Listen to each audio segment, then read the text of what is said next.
grande, enfim, não só apoio, né, mas possibilitando que essa live aconteça. Obrigado, Gaia. Gente, nesse encontro de hoje a gente vai começar a falar de um novo texto, que é um conto do Júlio Verne, chamado O Eterno Adão, que eu nunca tinha lido até o início desse ano. No início desse ano comprei essa coletânea aqui de... Cadê? Das Estrelas ao Oceano, que é que tem uma coletânea de contos de ficção científica, e tem, na página 89, começa esse conto do Júlio Verne, né? 87, na verdade. Então a gente vai ler um pouquinho desse conto e comentar sobre ele, sobre vários assuntos que ele suscita, né? Vocês vão perceber. Antes da gente começar a falar um pouquinho antes da gente ler o conto, né? Vamos falar um pouquinho do autor, que é um dos autores mais famosos da ficção científica, que é o Júlio Verne, né? Eu preparei uns slides aqui, a pedido da professora Bárbara, que eu vou mostrar para vocês. Só um momento. Aí.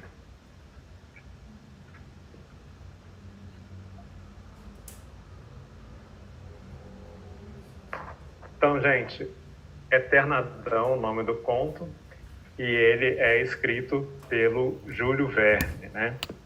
Esse conto foi lançado em 1910 pela primeira vez. Então, já aí no século XX, né? Eu ia falar nosso século, mas não, século XX. Eu nasci lá. Júlio Verne é esse senhor nascido em 1828 na França, no século XIX, um dos criadores de avanços científicos da época, né? A época vitoriana, com a Revolução Industrial, várias descobertas de teorias científicas também, e os contos romances, né? Tem bastante entusiasmo, muito de um dos textos dele, mas que leva para esse conto que a gente pegou, acho que é o mais longo que a gente pega até agora aqui nas nossas lives, 50 páginas, um pouquinho mais, talvez. É um conto isso ou já é outra coisa? Então, a gente até pode entrar no debate aí, se pode chamar ele de conto ou, acho que o mais acertado aqui seria uma noveleta, né?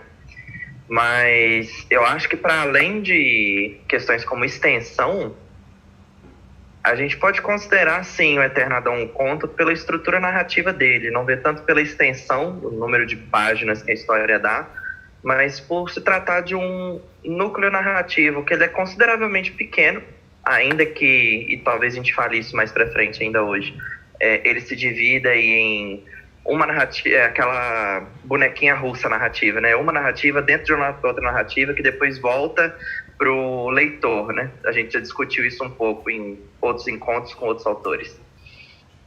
Mas eu acredito que pela estrutura narrativa dele ser mais concisa, mais focada, com um número mais reduzido de personagens, a ação mais concentrada ali em certos eventos que são centrais da história, a gente vai comentando aí ao longo da leitura de hoje, eu acho que nós poderíamos chamar, sim, de um conto. Um conto parrudinho, mas um conto ainda.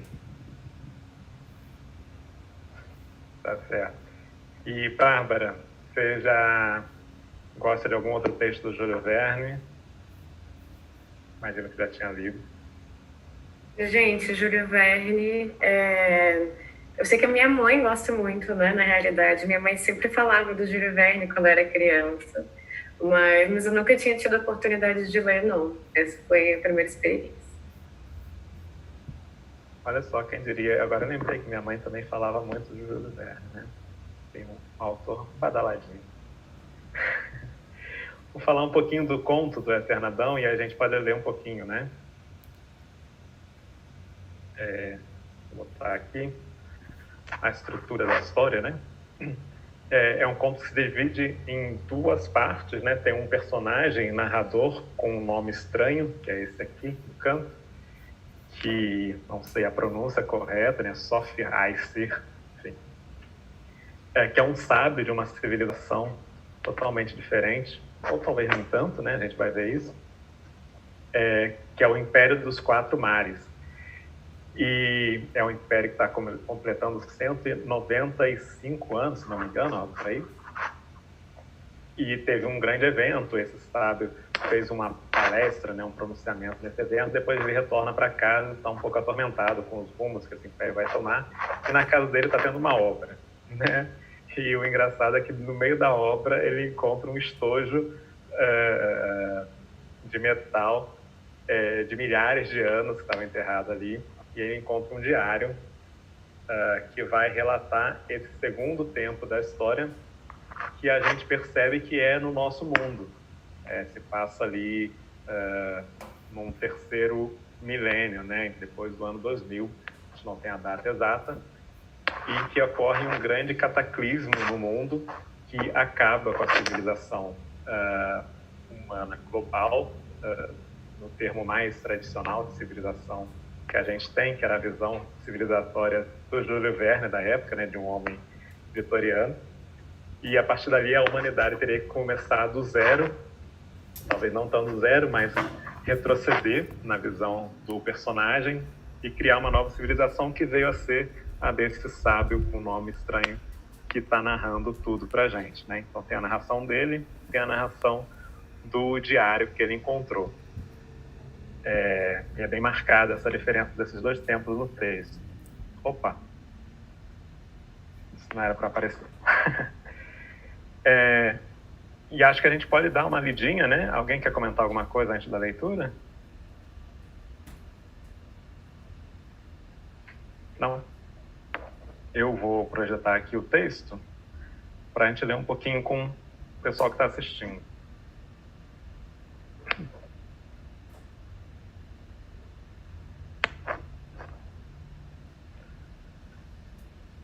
Dá para ver aí?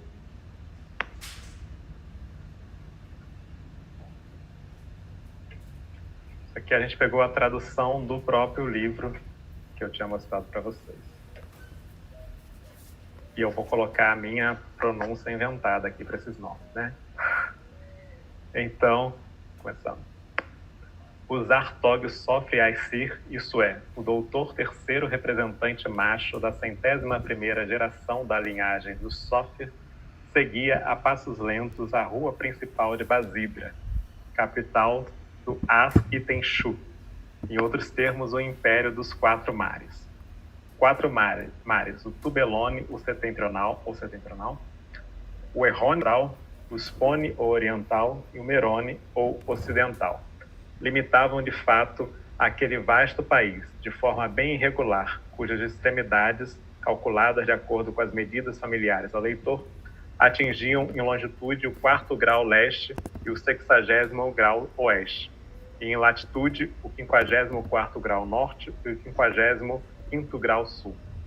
Quanto à respectiva extensão desses mares, como seria avaliada, nem que fosse de maneira aproximada, visto que juntavam todos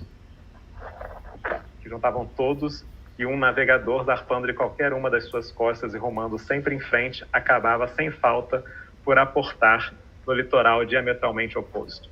É que não existia em toda a superfície do globo outra terra senão a do Ars-Itenshu, terra dos quatro mares. Sofia caminhava devagar, primeiramente porque fazia muito calor. Começava a tórrida estação, e o sol, então próximo ao zênite, derramava sobre Basídra, situada no litoral do Sponshu, ou Mar Oriental, e menos de 20 graus ao norte do Equador, uma terrível cachoeira de raios. Contudo, mais do que a fadiga e o calor, o peso de seus pensamentos retardava os passos dos sábios Zartog Sofia. Enxugando volta e meia a testa com um gesto distraído, estava rememorando a sessão que acabara de chegar ao fim, onde tantos oradores eloquentes, cujo grupo ele mesmo tinha a honra de integrar, haviam magnificamente celebrado o 195º aniversário da fundação do Império. Alguns deles tinham delineado a sua história, ou melhor, a história da humanidade inteira.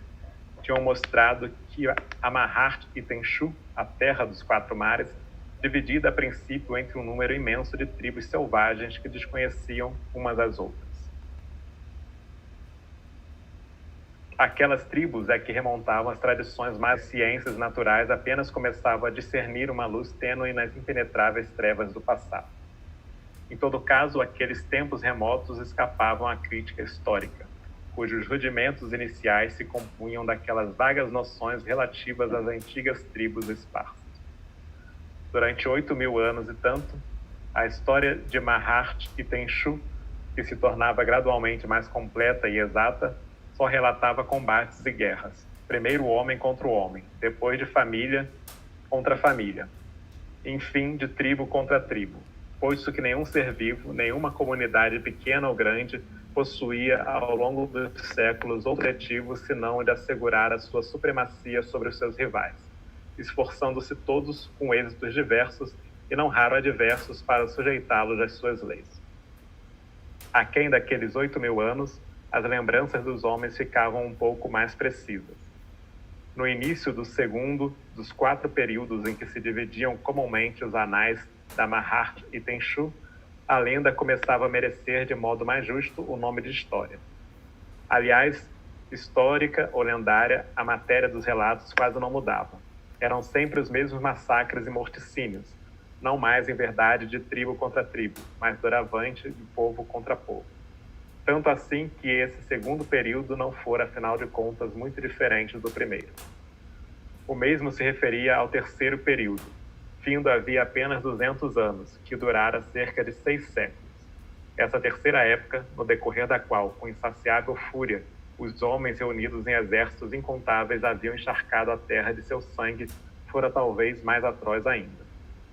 O fato é que, um pouco menos de 8 séculos antes do dia em que o Zartog Sofer passava pela rua principal de Basidra, a humanidade se achava à beira das amplas perturbações.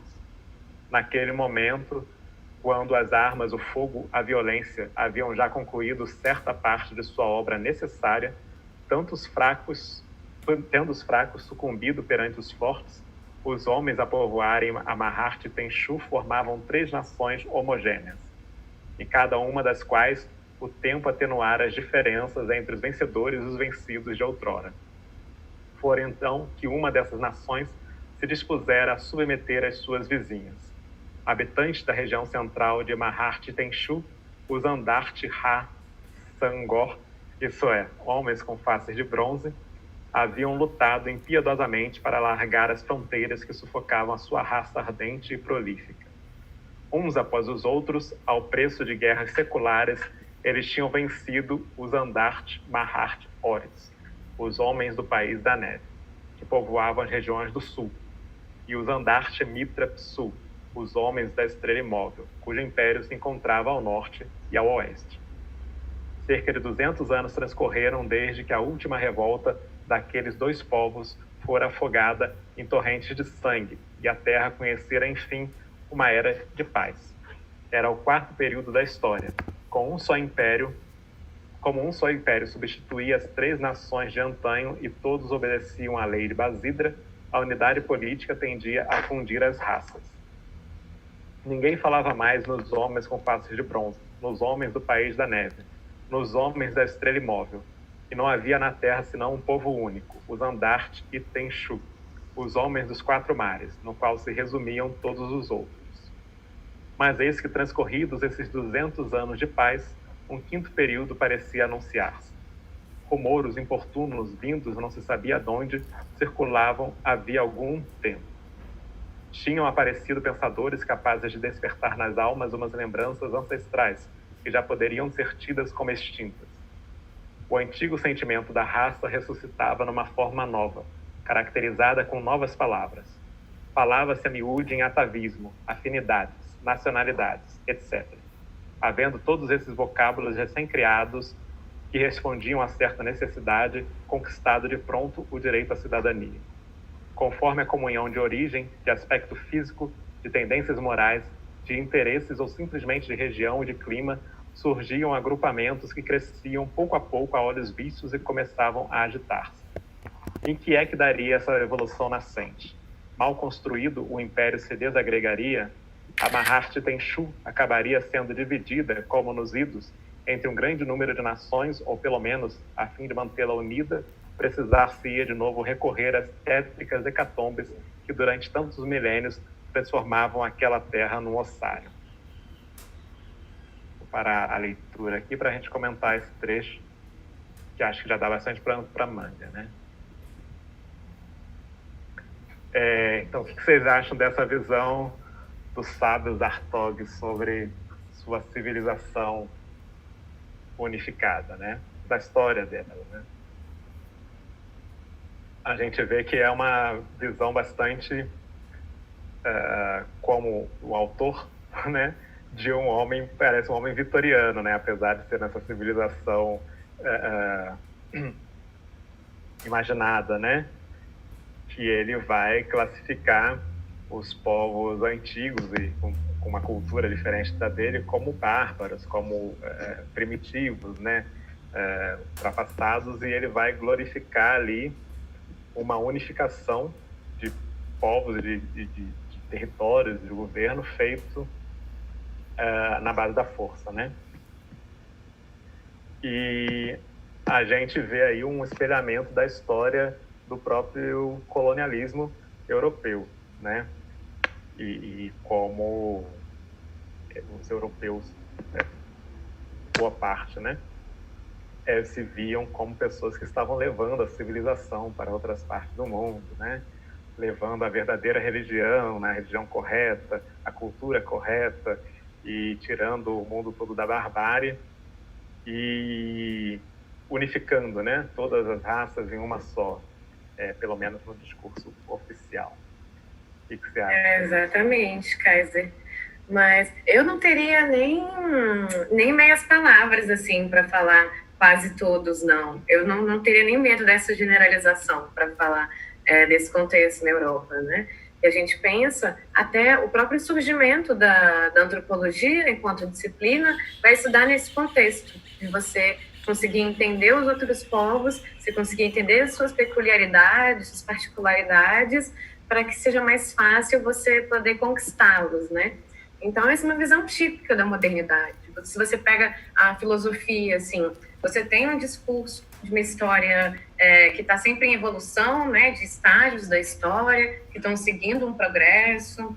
Vai ser justamente onde a gente vai ter fortemente essa ideia do iluminismo, né, do esclarecimento, que depois vai derrocar nessa racionalidade instrumental que meteu o louco, né, por assim dizer, e saiu uma relação extremamente predatória com o meio ambiente, né, que vai entender outros povos. Se a gente pega assim, escritos do Kant, por exemplo, do próprio Hegel, você tem vários comentários extremamente racistas, né, que vão se utilizar de uma ideia de que a cultura europeia é a cultura padrão, é a cultura civilizada, e todos os outros são bárbaros mesmo, e a gente estaria fazendo um trabalho civilizatório, assim como você falou, Kaiser, de propiciar o mesmo tipo de cultura que os europeus teriam, né?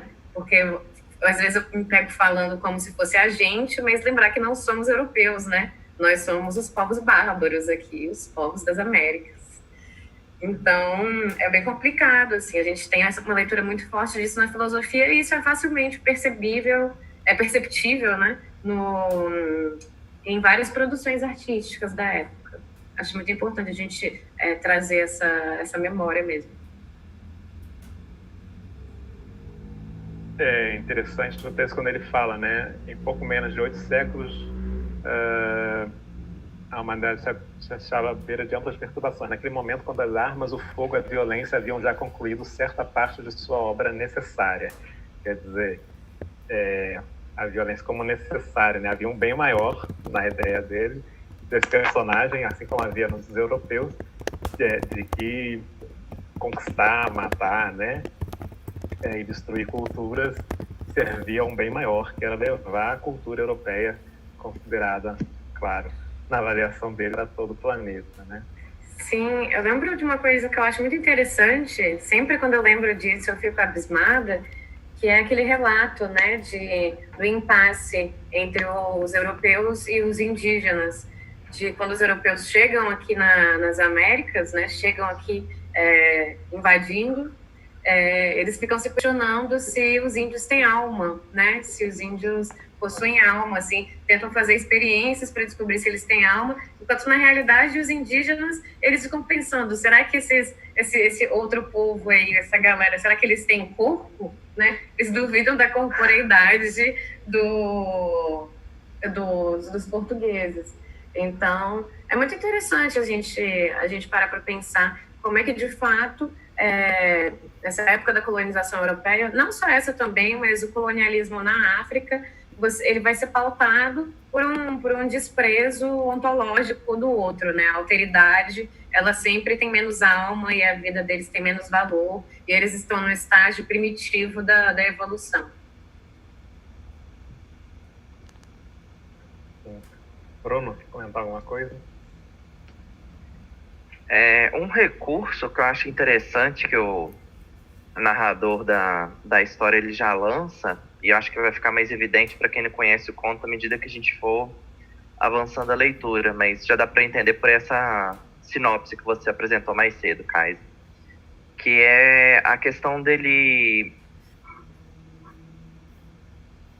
não sei se a palavra seria essa, mas se apropriar da nossa expectativa em cima da maneira como ele introduz a história, e depois ele subverter essa expectativa em cima da ideia de que, na verdade, essa suposta civilização em franco desenvolvimento agora, ela é resquício de uma outra civilização arruinada que seria um motivo recorrente na humanidade, como os outros personagens estariam discutindo num outro momento do conto.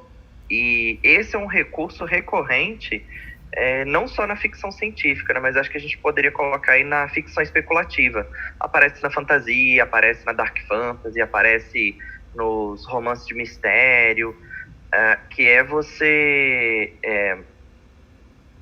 subverter a expectativa, né, mas também você trabalhar com essa ideia de que a existência humana, a humanidade, ela trabalha num ciclo do qual ela não consegue escapar. Inclusive, tem uma frase que foi muito famosa aí de um autor de ficção histórica, que é o destino, ele é... Ai, fugiu a palavra agora. Não é inexpugnável, acho que era. Que, enfim, o destino é uma força daquela que você não consegue escapar por mais que você tente.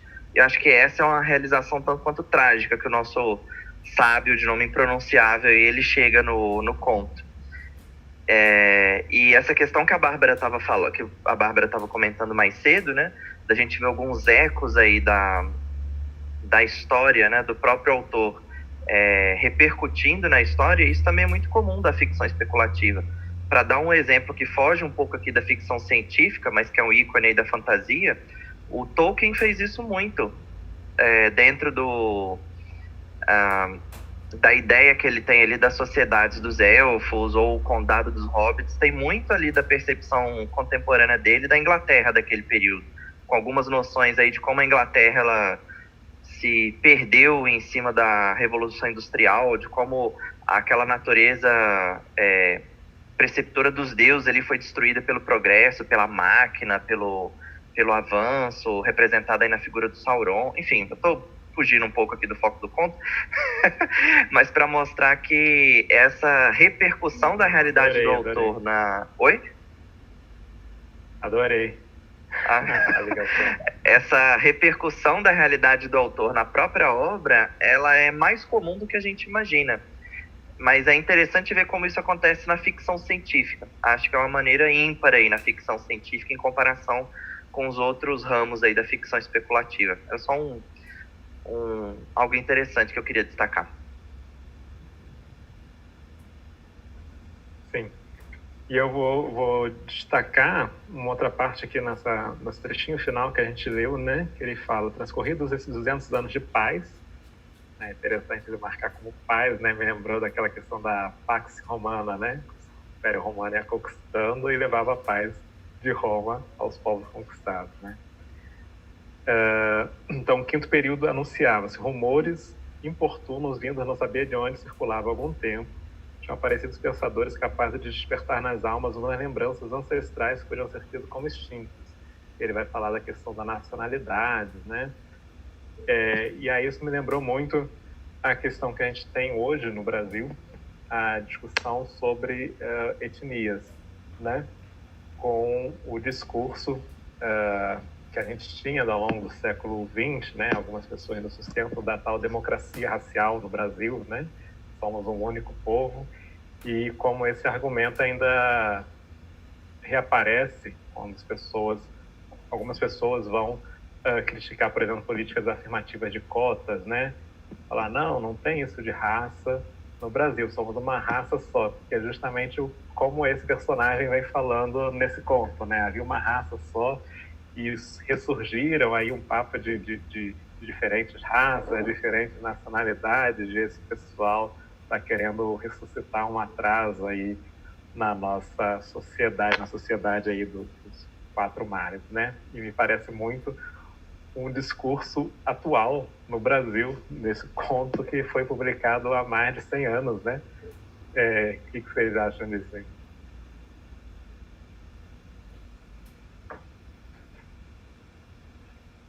Falar alguma coisa?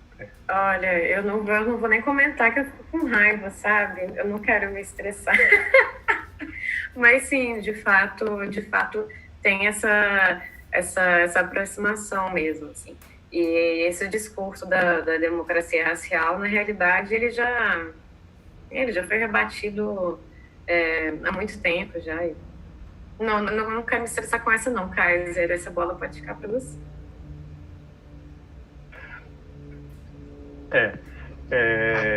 Não, eu ia fazer esse comentário, né? Que então esse personagem, que a gente não sabe exatamente se essa opinião é de um personagem colocado ali de uma forma crítica ou se era uma opinião do autor, né? Até porque tem essa dúvida de quem é o autor desse trecho, se é o Júlio Verne, se é o filho dele, né? Então é complicado analisar, né? É uma posição do personagem, é uma posição do autor que tem essa visão. Esse autor é Júlio Verne, é Michel Verne, tem todo esse mistério aí insolúvel, né?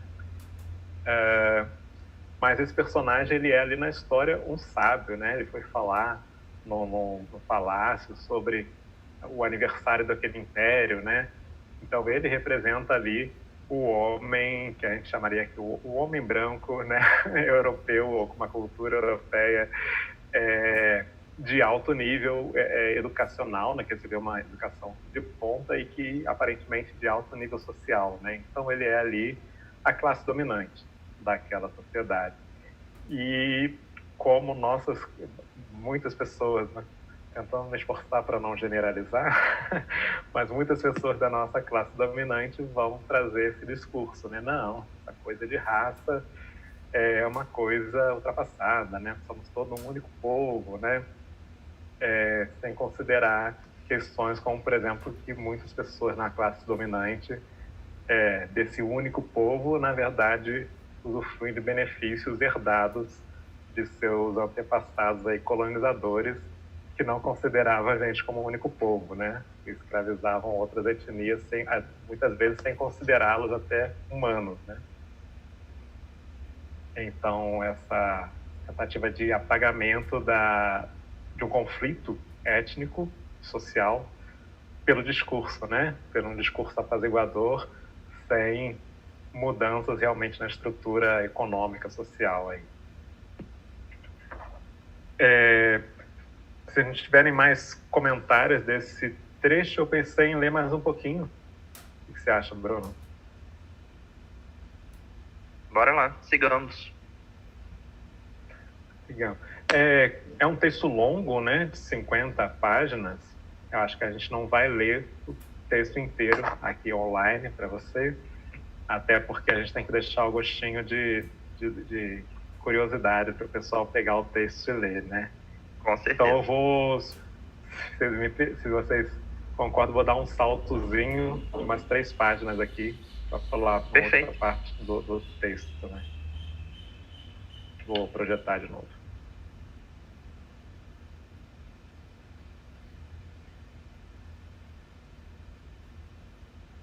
A gente está na página 96 e eu vou começar desse ponto aqui.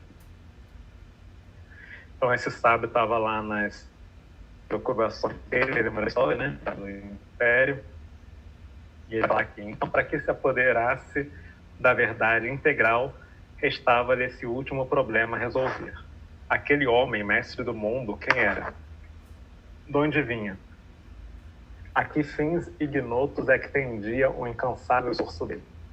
Foi justamente esse vasto tema que os Artógios Sófia acabaram de abordar durante a cerimônia da qual retornava. De certo se referia a ele tão só de passagem, visto que um problema dessa magnitude estava atualmente insolúvel e assim permaneceria, sem dúvida, por muito tempo ainda.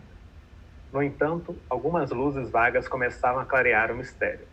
E não fora mesmo os Artógios Sófia quem projetara as mais intensas daquelas luzes, quando, sistematizando, codificando as pacientes observações de seus precursores e as suas anotações pessoais, chegara à sua lei da evolução da matéria viva, lei que não encontrava mais, universalmente aceita agora, um único oponente. Essa teoria repousava numa base tripla. Antes de tudo, na ciência geológica, que, nascida naquele dia em que o homem revirara as entranhas do solo, aprimorava-se à medida que se desenvolvia a exploração mineira. A crosta do globo era tão perfeitamente conhecida que se ousava estimar a sua idade em 400 mil anos, e a de Mahart e Tenchu, que é o continente, tal como existia agora, em 20 mil anos. Anteriormente, esse continente dormia sob as águas do mar, conforme testemunhava a espessa camada de lodo marinho a recobrir sem nenhuma interrupção as camadas rochosas subjacentes. Qual fora o mecanismo cuja ação o fizera irromper das ondas? Fora, sem dúvida, a consequência de uma contração do globo arrefecido. Fosse qual fosse esse aspecto, a emersão da Mahart Tenchu devia ser considerada indubitável. As ciências naturais haviam fornecido a Sófia outros dois fundamentos do seu sistema, demonstrando o estreito parentesco das plantas e dos animais entre si. Sófia tinha ido mais longe, chegar a provar, inclusive, a evidência de que quase todos os vegetais existentes estavam ligados a uma planta marítima ancestral deles, e que quase todos os animais terrestres ou aéreos derivavam dos animais marítimos. Mediante uma evolução lenta, mas incessante, estes se teriam adaptado pouco a pouco às condições de vida, primeiro bem próximas, depois mais distantes das de sua existência primitiva. E assim, de estádio em estádio, dado origem à maioria das formas vivas que povoavam terra e o céu. Infelizmente, tal engenhosa teoria não era inatacável. A procedência dos seres vivos de ordem animal ou vegetal dos ancestrais marítimos parecia incontestável a quase todos, mas não a todos mesmo. Existiam, de fato, algumas plantas e alguns animais que era, aparentemente, impossível ligar a formas aquáticas.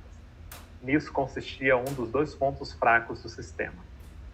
O homem, Sófia não escondia isso de si próprio, era o outro ponto fraco. Nenhuma aproximação seria possível entre o homem e os animais.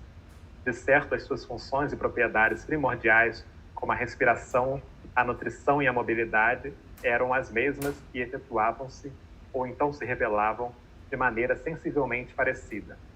Porém, um abismo intransponível subsistia entre as suas formas exteriores, a quantidade e a disposição dos seus órgãos.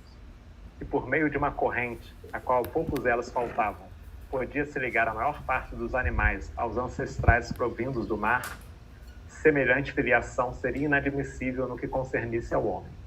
Para conservar intacta a teoria da evolução, via-se, pois, na necessidade de imaginar gratuitamente a hipótese de uma cepa que os habitantes das águas e o homem teriam em comum. Cepa da qual nada, absolutamente nada, demonstrava a existência anterior. Por um momento, Sófia esperava encontrar no solo alguns argumentos favoráveis às suas preferências. Com a existência e sob a direção dele, escavações haviam sido feitas durante longos anos a fio, mas apenas para levarem aos resultados diametralmente opostos aos esperados pelo seu promotor. Ao atravessar uma fina película de humus formada pela decomposição de plantas e animais semelhantes ou análogos àqueles vistos todos os dias, chegara-se a uma espessa camada de lodo, onde os vestígios do passado mudavam de natureza.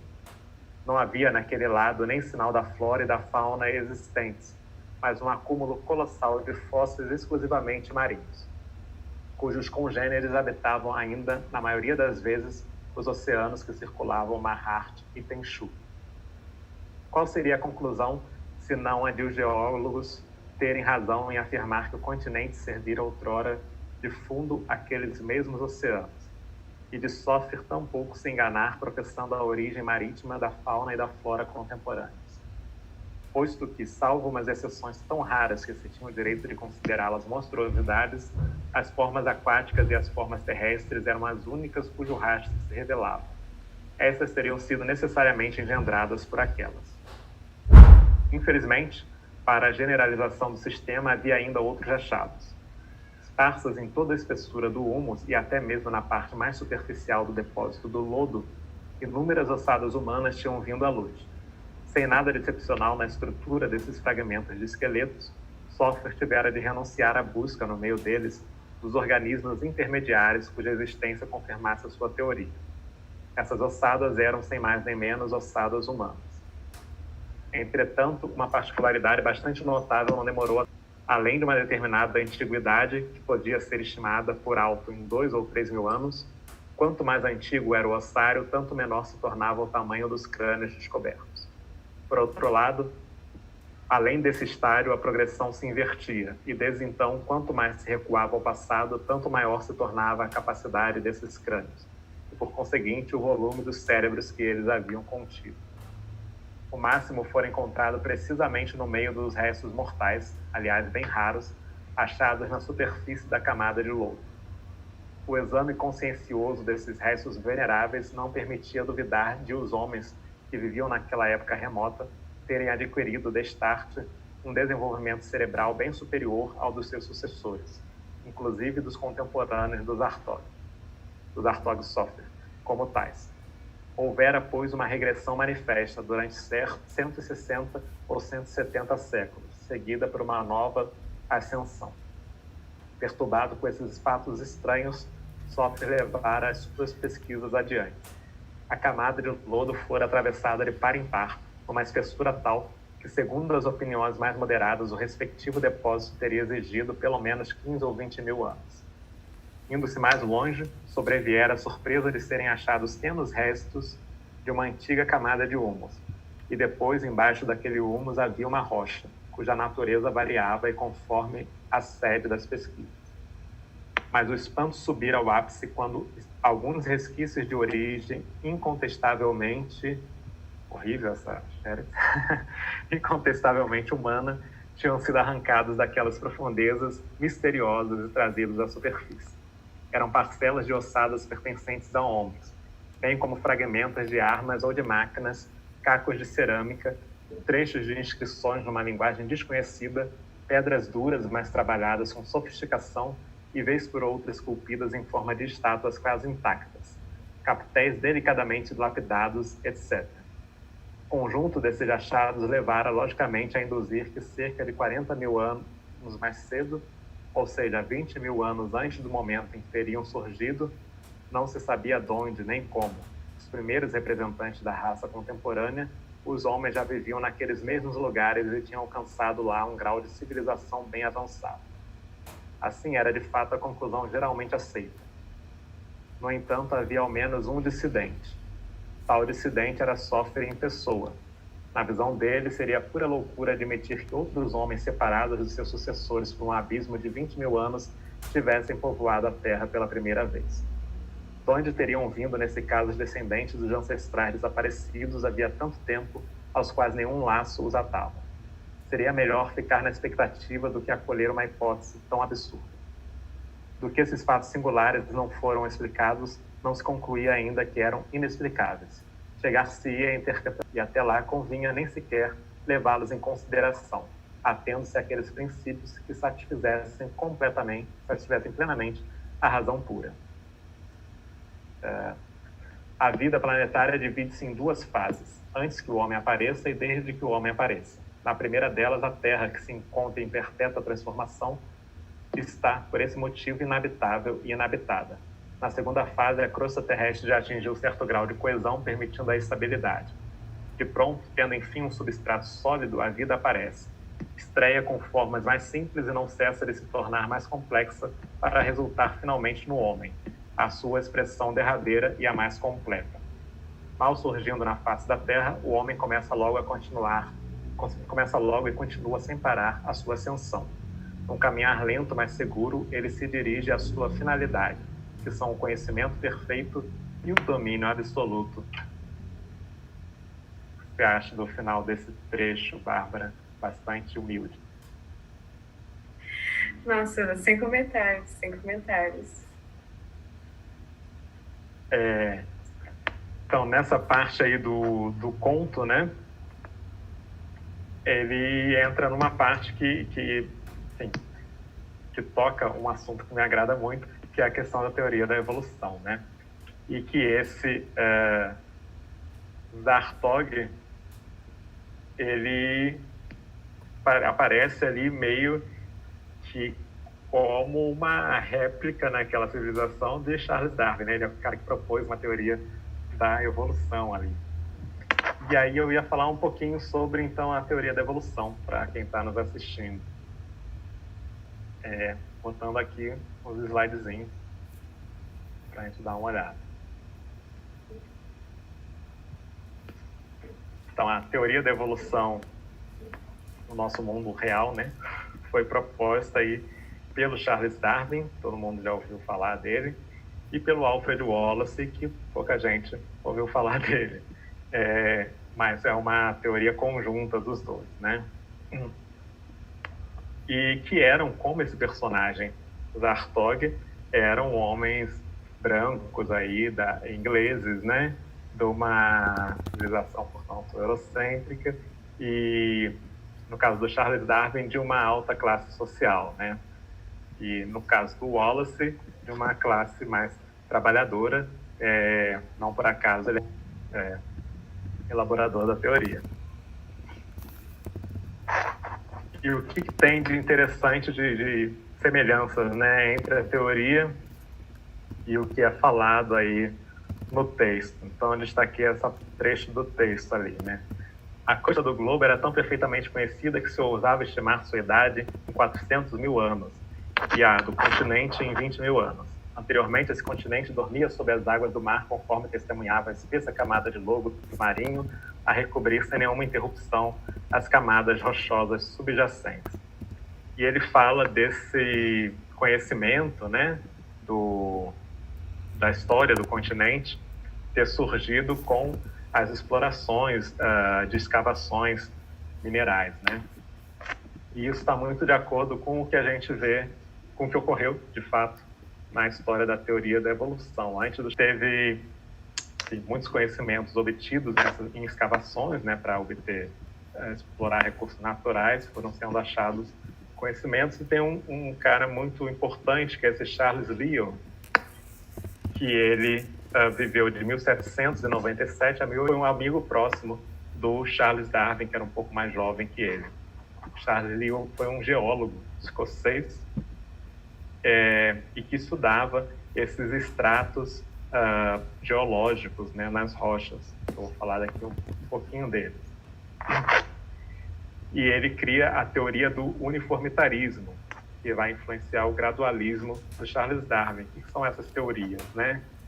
Meus alunos do terceiro ano, falei com eles sobre essas teorias no início desse ano, antes da gente virar youtuber, né? Ser criada pelo Charles Lyell, defendida por ele, em contradição à do catastrofismo, né? Então as pessoas já tinham essa noção de que a superfície do planeta Terra não tinha sido sempre do jeito que ela é hoje, do jeito que era no século XIX, né? Que haviam tido grandes mudanças. E a gente tinha duas teorias se contrapondo ali.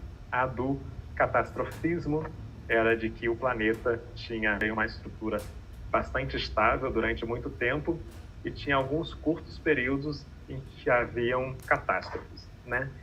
Cataclismos que alteravam drasticamente a forma do planeta, a distribuição dos mares e dos continentes. Essa era a teoria do catastrofismo. E a teoria do uniformitarismo, defendida pelo Charles Lyell, defendia que não haviam grandes períodos de modificação, não haviam períodos de modificação intensa, e sim que o planeta ia se alterando aos poucos, gradualmente, o tempo todo, né? E isso vai influenciar fortemente o pensamento do Charles Darwin sobre a evolução das espécies. Charles Darwin vai pegar essa ideia do uniformitarismo geológico e adaptar para a evolução das espécies com o que ele chama de gradualismo, dizendo também que as espécies não se alteram drasticamente. Elas vão sofrendo modificações pequenas ao longo de muitas gerações até formar novas espécies. Então, quando a gente tem hoje, por exemplo, ainda pessoas que vão criticar a teoria da evolução, porque não acreditam nela, com argumentos do tipo: se a gente veio do macaco, por que eu não vejo um macaco tendo um filho humano, né? E isso é totalmente contrário à teoria da evolução. A Bárbara comentou ali, mas está com o áudio fechado, não ouvi. Eu comentei, socorro. Então, né, primeiro, né, a gente veio do chimpanzé. Não, a gente não veio do chimpanzé. O que a teoria diz é que nós e outros grandes primatas, incluindo o chimpanzé, gorila, orangotango e o bonobo, que é um primata parecido com o chimpanzé, mas muito mais divertido, porque ele tem uma sociedade matriarcal, e que diz que todos esses têm um antepassado comum, milhões de anos atrás. Mas nunca nenhum humano nasceu mesmo de um chimpanzé. E também que as espécies não surgem dessa forma, né? Tem uma mãe de uma espécie, um pai dessa espécie, e eles têm um filho de uma nova espécie. Não, eles têm um filho da mesma espécie com, possivelmente, pode ter alguma pequena alteração, alguma pequena mutação no seu DNA, criando alguma pequena característica, muitas vezes imperceptível. E é o acúmulo dessas pequenas modificações que vão surgindo ao longo das gerações, que lá na frente tem um indivíduo que, quando nós, pesquisadores, olhamos e comparamos esse indivíduo com um fóssil de um antepassado, a gente fala, são bastante diferentes e são espécies diferentes, né? Mas a diferença de um casal para sua prole nunca é muito grande, a não ser que haja alguma mutação enorme que cause normalmente uma deficiência, uma doença grave, né? E isso não contribui para o processo evolutivo, porque essas grandes mutações com grandes modificações causam deficiência e essa pessoa normalmente não consegue deixar descendentes, tá? Então tem esse princípio do gradualismo na teoria da evolução.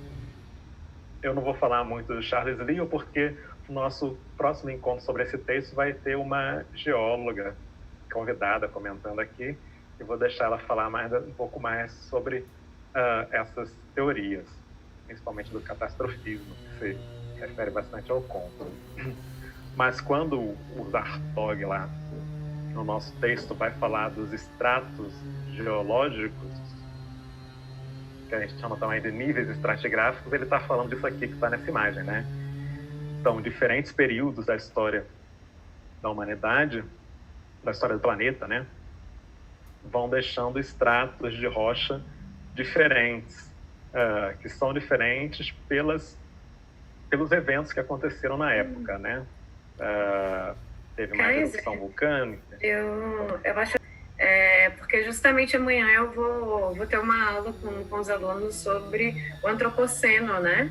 E a gente vai falar justamente sobre essa questão de como é que a gente divide os períodos da Terra, né? Os períodos geológicos e tudo mais, e pensando nessas camadas, pensando, por exemplo, hoje em dia, como é que a gente tem, pela utilização do humano, né? Pelo papel, pelo trabalho do humano, como é que a gente tem uma modificação grande em relação aos elementos que estão nos estratos rochosos, como você diz aí. E falando em catastrofismo, o nosso querido colega Bruno caiu a sua rede e ele está pedindo para voltar. Se você puder liberá-lo aí. Eu tenho que liberá-lo. Aqui. Aceitei. Eu não sei o que aconteceu com essa sala aqui, que antes todo mundo entrava quem quisesse, era a casa da mãe Joana, agora ele está pedindo para eu permitir. Pessoas bem. Permitir, ele vai entrar daqui a pouco. Olá, Bruno, bem-vindo. Obrigado, gente. Mas isso aí que a Bárbara falou, né? Nesse exemplo aqui, a gente tem claramente 3 estratos ali. E eles vão ser alterados por questões do tempo, né? Então, quanto mais profundo a gente escava, a gente vai tendo acesso a estratos geológicos mais antigos, sendo cobertos por sedimentos que vêm de erosão, ou em alguns casos de erupções vulcânicas, né? Então, o que é mais recente está sempre por cima. Às vezes, alguns eventos abrem, né, o solo de forma que a gente consegue ver isso que está nessa imagem aqui, né? Vários estratos. Vários estratos ali.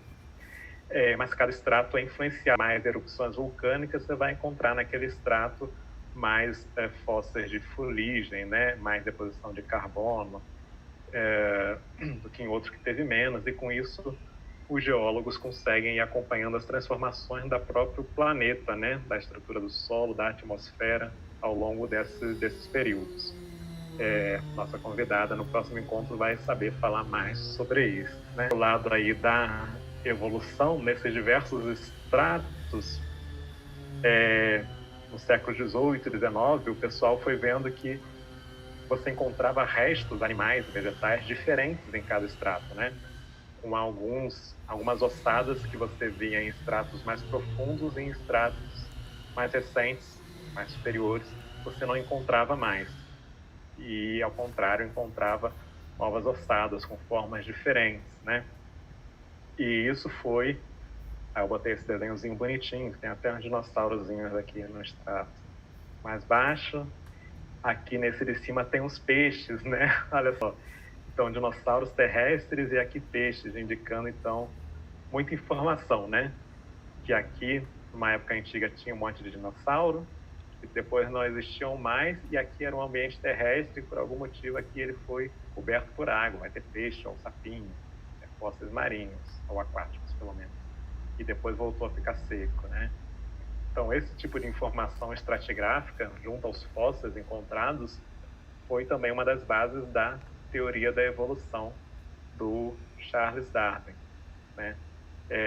Depois de ser interpretada por um outro grande pesquisador, que foi esse francês aqui, Georges Cuvier. Foi um naturalista,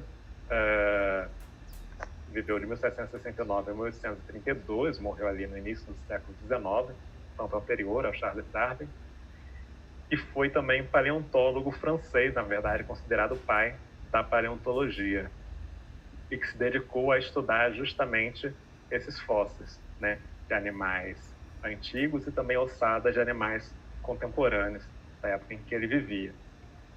Muito interessante que a gente pensa em paleontólogo. Eu, pelo menos, sempre imagino aquele paleontólogo do Jurassic Park, né? Com o chapéu de cowboy e escavando as coisas, né? E o Cuvier, considerado o pai da paleontologia, ele praticamente não saiu da França e trabalhava só em museu, né? Ele trabalhava com ossos que eram enviados para ele por outros pesquisadores que estavam escavando em vários lugares aí. E ele mesmo não gostava de sair de Paris, né? Depois que ele começou a trabalhar lá no Museu Nacional de Paris. Mas é legal que ele cria a teoria das extinções, né? Estudando esses fósseis ali, diferentes estratos, e comparando com ossadas de animais contemporâneos, ele cria a teoria das extinções. Até o século XVIII, XIX, ainda era muito forte uma ideia que vinha desde lá da Grécia Antiga, que até, se não me engano, a Bárbara pode me desmentir se eu estiver errado, acho que Aristóteles defendia, que era uma ideia de um mundo estático, né, sem grandes modificações, principalmente que eu não anotei, olha só, mas que tinha essa crença, né, baseado no pensamento de várias pessoas, de que as espécies que existiam no planeta, elas já existiam desde o início da vida, sem terem surgido outras depois, espécies diferentes, e sem que nenhuma tivesse desaparecido. né? Então, algo que para a gente hoje parece muito estranho, mas na época, então, não se tinha essa ideia de extinção, né? Uma espécie foi extinta. Não, toda espécie que existe sempre existiu. E o que existiu no início continua existindo. E quando alguém fazia um argumento do tipo, mas esse ossado aqui é de um animal que a gente nunca viu. O argumento era, ele deve não existir mais aqui, no nosso continente europeu, claro, mas deve existir em alguma parte do mundo e a gente está explorando e a gente vai achar esses bichos, né? E Tá no século XIX, escondido ele. esse argumento que está escondido, exato.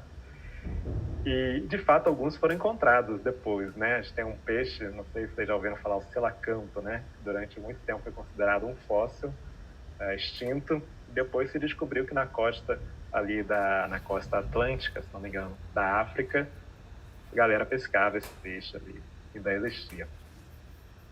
Mas para muitos outros animais, muitos outros fósseis, esse argumento começou a ficar insustentável no século XIX, quando você tinha conhecimento de boa parte, né, ou quase totalidade dos continentes do planeta, e você não achava esse Tiranossauro Rex andando em lugar nenhum, né? E é um bicho meio grande demais para estar escondido, né? E o George Cuvier comparando ossadas, né, de fósseis de animais contemporâneos, particularmente do que ele veio a chamar de mastodontes, né, mamutes, com um dos elefantes africanos e indianos, ele conseguiu comprovar que aquilo eram espécies diferentes e criar a teoria da extinção, que foi essencial depois para a teoria da evolução, né? Então, se as espécies se extinguem e, mais do que isso, novas espécies surgem, né? Já que ele também mostrou que os elefantes moderados antigos, geológicos, então havia uma mudança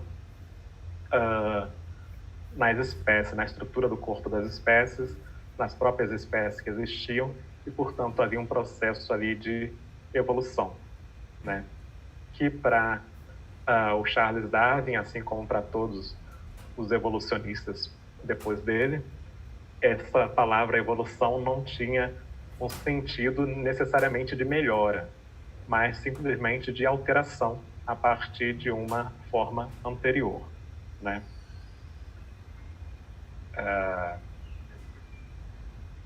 Alguém quer fazer algum comentário? Estou falando aqui, esqueci de olhar a hora, mas a gente tem tempo ainda para falar mais, né?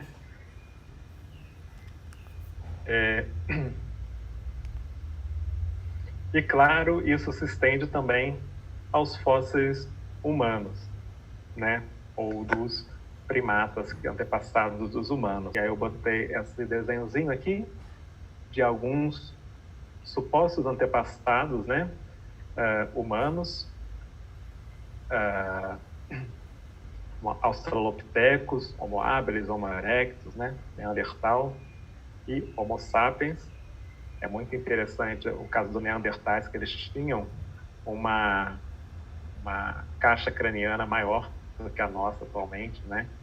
Mas no formato um pouco diferente. Mas e aí no texto do nosso conto que a gente estava lendo, ele fala desses fósseis humanos, né? Que parece que tinham tido uma regressão do tamanho craniano a partir de um tempo, com crânios cada vez menores, e depois voltou a aumentar. E ele relaciona isso com a capacidade intelectual da humanidade. A gente não encontra na história real, pelo menos que a gente conhece até agora, com os fósseis que a gente conhece, essa reversão. A gente encontra na história humana esse aumento do crânio, né? Quando eu falo aqui do Neandertal, que tinha um crânio maior, Neandertal não é um antepassado direto dos Homo sapiens atuais, né? Eles eram espécies irmãs, né? Então, o Homo sapiens viria daqui, ó, do Erectus.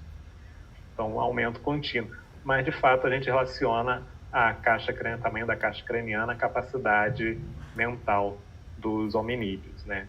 E quanto maior a caixa craniana, maior a nossa capacidade intelectual, até a gente virar essas pessoas que, enfim, sofrem de melancolia, né? Preocupações com futebol, que é coisa que os outros animais estão livres disso.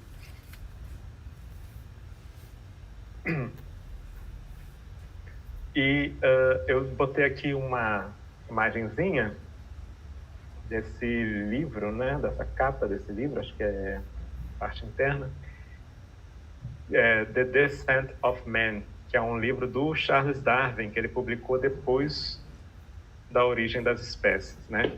Eu tenho uma cópiazinha aqui. Claro, minha cópia é recente, a imagem que eu botei ali é da edição original, de 1871, poucos anos antes da morte do Charles Darwin. A Origem das Espécies é de 1850 e alguma coisa, 58, eu acho. Então, na Origem das Espécies, quando Charles Darwin delineia a sua teoria da seleção natural, ele evita deliberadamente incluir os seres humanos, né? Ele faz algumas citações pequenas, mas ele prefere falar de animais, de pombos, de cães, de outros animais, de algumas plantas, mas evita falar dos seres humanos porque se tinha uma forte resistência a isso. Ele sabia que tinha, e ele não queria que a sua teoria fosse descartada de cara, né, assim que fosse apresentada, por causa desse problema, que era o quê? A crença da humanidade como uma espécie especial, né? Uma espécie especial, uma espécie que tinha uma origem diferente e que era qualitativamente diferente em relação a todos os outros seres vivos, né? Então ele deixa de falar sobre seres humanos na origem das espécies. Ainda assim, já há uma grande resistência à sua teoria, e só anos depois ele vai publicar um livro, que é esse aqui, The Descent of Man, se alimentar e sobreviver, e, portanto, torna impossível um grande carnívoro ter presas para comer, e aí você vai ter a extinção de quase todos os dinossauros, ficando só aqueles menorzinhos que conseguiam se alimentar e que vão dar origem a nossas aves atualmente, né? Aves com pena e tudo mais. Não sei se vocês sabem que dinossauro tinha pena já nessa época, né? Antes mesmo da extinção. Então, não tem um finalismo a evolução, né? É uma adaptação vão ocorrendo para sobreviver àquele ambiente local, momentâneo ali, né? Sem ter como prever o que acontece no futuro. E também não tem essa do ser humano ser o ápice, né? O ideal ali, o final da evolução não é o final, e também não é o ideal, né? O próprio Darwin ia defender ali que não havia esse sentido de falar em espécie melhor ou maior. Todas as espécies que convivem contemporaneamente vêm de um único antepassado ancestral lá do início da vida, né? Portanto, tem um mesmo tempo de história nesse planeta, e de diferentes formas sobreviveram a todas as alterações que o nosso planeta sofreu, e cada um no seu estilo de vida, no seu nicho ecológico, um campeão, né? Alguém que sobreviveu, que conseguiu passar por tudo isso, está aí convivendo agora, né? Alguns, né, não sei se é sorte ou azar, porque os que estão até agora estão tendo que conviver com o ser humano. Mas, pessoal, a gente está faltando 5 minutinhos aqui para o nosso tempo. Você quer comentar alguma coisa mais, Bruno? Acho que só dar um factoide interessante aí, talvez para despertar interesse para o nosso próximo encontro, é que, né, tem as questões aí da autoria. A gente não pode dar muita certeza sobre o que influenciou, o que não influenciou esse conto, né? Porque o que tudo indica, ele foi escrito a 4 mãos, mas que possivelmente o evento, eu não lembro agora a data precisa, mas foi no século XIX, do maremoto na região ali do Krakatoa, o vulcão, que pode ter sido um possível evento natural e real, inspirador aí para a ideia por trás do conto, né, o Eterno Adão.